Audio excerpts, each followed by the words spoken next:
Oh, that's cool.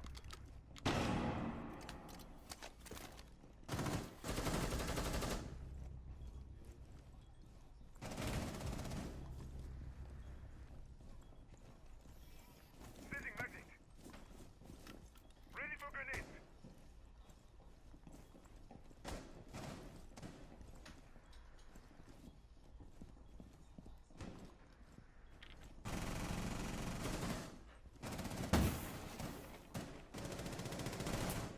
Throwing magnet. On me. I'm dead. Nice.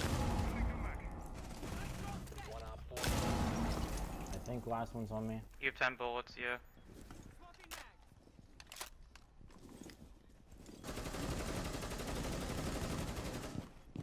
Last one got down.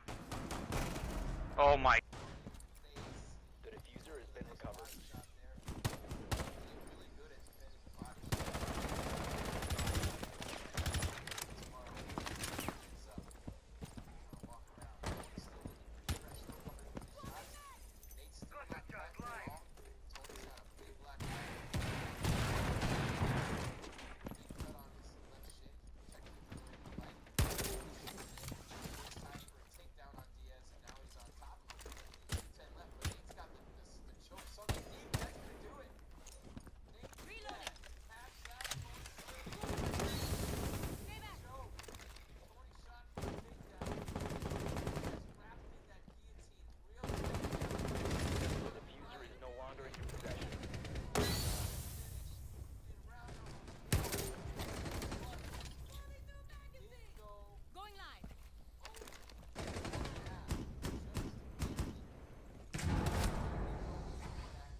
Diaz in one of the photos just to crack jokes and make fun of him.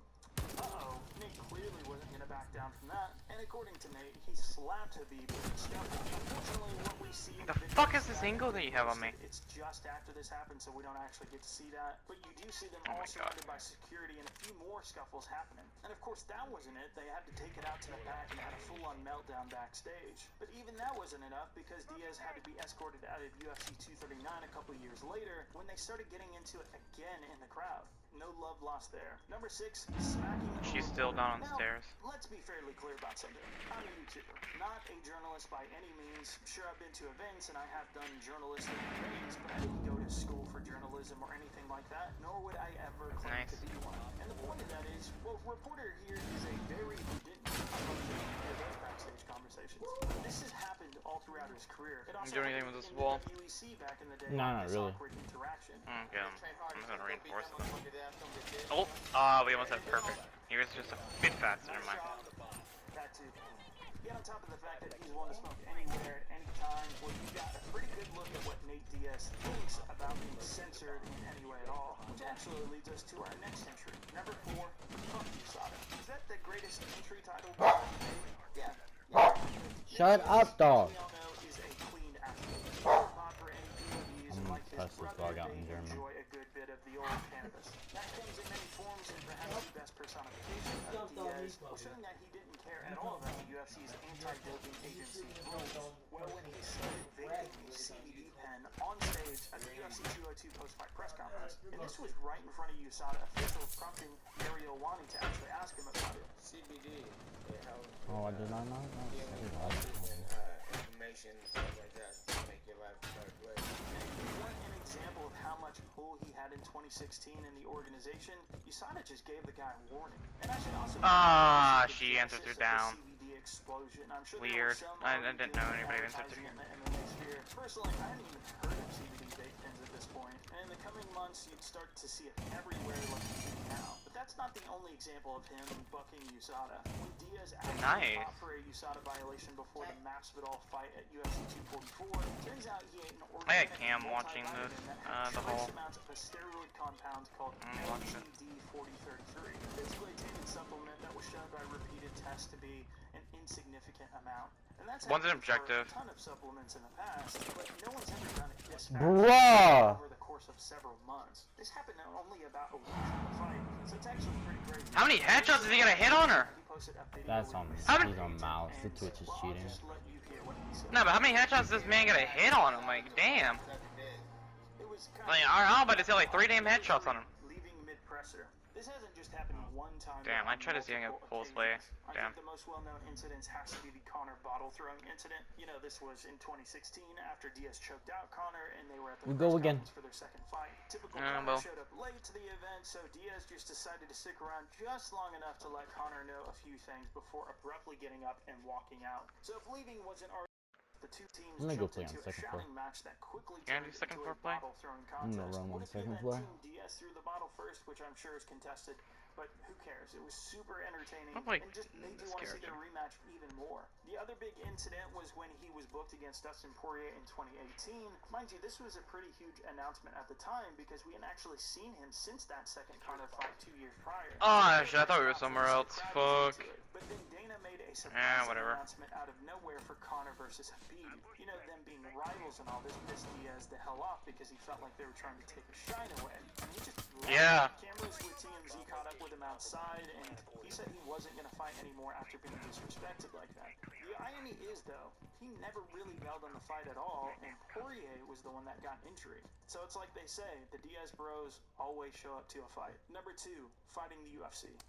Where do you even start with this one? This is such a long story here that I could go on forever about. Quick shout out to Tommy Tohold, who did a video about this if you want to check that out for a more in-depth look. I'll leave a link in the description for those interested. But the biggest thing has to be Dana lowballing him on cash and claiming that he was no needle mover in terms of sales or viewership. And I'll never be able to get over how little they actually paid him to fight Michael Johnson, which was when the aforementioned call out of Conor McGregor happened. He was getting just $20,000 to show up and another $20,000, but only if he won. That's just an unfathomable number by today's standard, and considering he was on the main card on national television, on Fox, and walking away with only $20,000 potentially, I mean, that is just unreal. It's just the tip of the iceberg, though, because there's stuff that happened way before that, but over the years, Nate has gotten a fair amount of revenge on plenty of occasions by, for instance, renegotiating after the first Conor fight for the rematch, getting a much bigger paycheck with $2 million guaranteed. 20K to $2 million, that is fucking insane. And since then, he's really called the shots on who he's fighting. More recently, Loads are down. there's been deals rejecting everything, including their NFTs, pissing on the Performance Institute, paired out with everything else we've talked about today, on top of the fact that he is about to walk away, potentially Austin's after confused. Chimaev. Well, it's With fair the- to say he's taken full control of his career in a way that few others truly can. Number 1, the Strikeforce Brawl. You will find perhaps no incident more notorious. He's on than ping. this. I should mention that Okay, a similar nice. incident did happen with Elite XC when Nate's brother Nick got an eye cut in a title fight against KJ Noons. He's crouched. He's- he's prone. Bro, teammate! What are you doing, teammate? Actually push up! Incident appears to be at least partially deleted off of Fight Pass. Stop fucking hard pinging, goddamn. But I mean, the rest of it is I don't care. too. I gotta interrogate. Delete something like That was nice. bigger moment. Fucking Ash is a dude. That fucking Ash, I mate. missed Like, a lot, just. though. I ain't gonna cap it. I missed shit. Yeah, I know this. Yeah, I saw that. But damn, man, my fucking fucking Ash, man. He's fucking trying to talk to my fucking uncle, man. Over here fucking bothering about fucking putting fake jewelry in fucking jewelry cleaner, man. I'd love to show you guys footage of this one.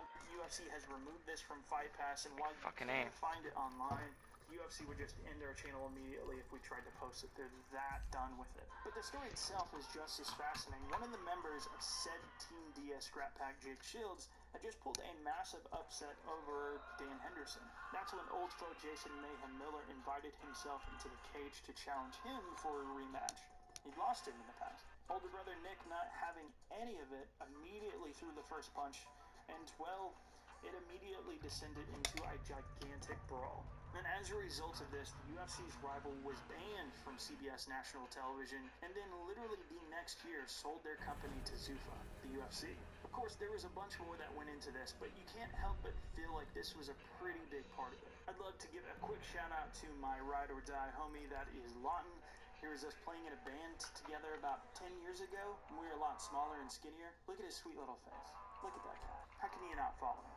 You can follow him on Twitter at Lawton_beercamp. And of course, Ben Rosette, you guys know I love his music. Please support him if you guys are fans of this channel. But you can follow him on Twitter. You can check out the link in the description, all that stuff. And then a shout out to you guys. I appreciate you guys watching. Please like and subscribe if you enjoyed this. I ain't gonna lie, bro, I do kinda wanna keep ask your you guys, sensitivity. I could only mention so much in What, you mean my top 10, ADS? but we could do a top Yeah, 50 keep your if we wanted yes. to. What do you think I left yeah. out? I didn't talk Not too like much about the completely, other I've stuff turned that it down happened a in the little bit. I Ultimate probably Fighter, need to like turn it him down a taking lot off his more. shirt and wanting to fight in the My middle of the sensitivity's crowd. feeling slow as hell, man. Comments on what you think I should have Fuck, done. I don't like the fucking size of my glasses, man. I fucking hate this shit. I didn't believe these bitches were as big as they were.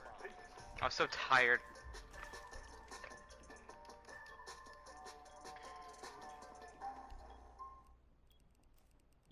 You know what I'm gonna do? I'm trying to get a downstairs C4 kill placement, man. Like, I'm trying to place the C4 underneath. I get a kill with it.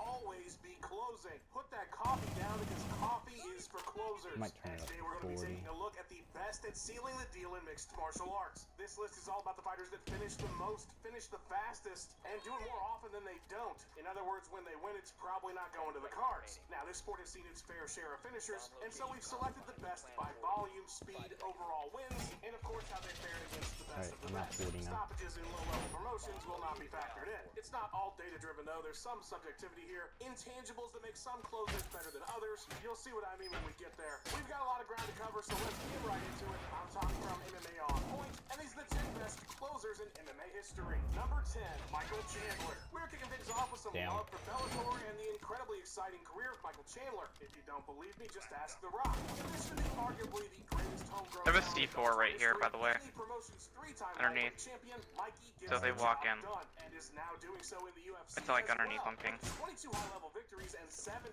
finishes in those fights. Chandler has an impressive 77% rate of stoppage when he wins, and he's versatile, scoring 10 KO, TKOs, and 7 subs in total in those 17 stops. He's also sealing the deal fast with 12 first-round finishes. Only a single fighter on this list has more. Michael from Strikeforce to Bellator, earning 5 stops in a row, the longest streak of his career. Did you blow up your He finished in 4 of C4? his Bellator title No, fights, there and isn't of course mine yet. into the UFC in 2021 You could with sit right there and Bell probably... TKOing and Hooker Well, I don't half a know. round before There is a drill finishing hole underneath your Charles feet, by the way. Oliveira for the vacant lightweight title, only to come up short. She entered another objective. Mind-blowing highlight reel finish Damn. in the C12 tournament in a total of 2 minutes. Belfort's Alibi finish should was be in this murdered hall and right fell on here, the feet with as soon as 15 you enter. TKOs and just 3 Yeah, I'm not going for that right now. I'm just gonna wins. go Almost here with that. had JBJ. Perhaps his most famous and longest streak of stoppages. Right here, Legion, right here. No one knows, no one knows.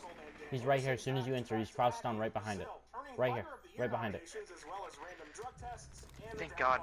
Nice call. The TRT ban is pretty much directly connected to those 3 fights. So nearly the most finishes, the most in the first round, one of the best percentages. Why isn't Vitor Don't shoot my higher on drone, the don't list? shoot my drone. It's not the TRT, it's the lack of a real world title ring. Of course, he has a UFC tournament Those are victory, two but alibis. otherwise he has the Fluke Couture title, and that's pretty much it. But it's hard to deny his status as an all-time closer. You're in clear mixed in here, martial you're clear. arts. Number 3, Fedor Emelianenko. Even if you take away rings and all the random-ass shows he did during his Pride run and after, Fedor Emelianenko's stats are still crazy. Planting. The predation! Great. And while there are other fighters we've already talked about on this list, Behind you, Wyatt. numbers, what makes Fedor unique is everything else. With 10 KO, TKOs, and 7 Behind you. submissions, Fedor is arguably the most versatile heavyweight I closer of tried all time. fucking cooking grenade, but nope. If you're good on the feet, This should be alibi. if you're good on the Nope.